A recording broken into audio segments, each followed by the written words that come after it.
पे सामने फेस का आगाज करने जा रही हूँ। अगर फेस पे पिंपल वगैरह हो तो इसके लिए आगाज करना चाहिए।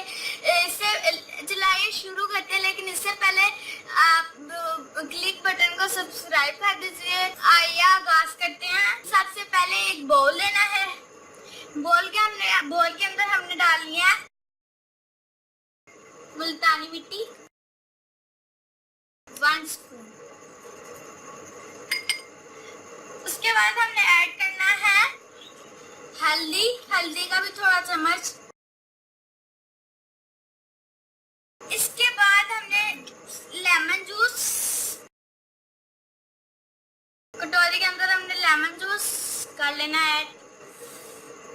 उसके बाद हमने करना है थोड़ा सा पानी और इसको हमने मिक्स कर लेना। अगर ये कम हो तो पानी थोड़ा और भी डाल लीजिए।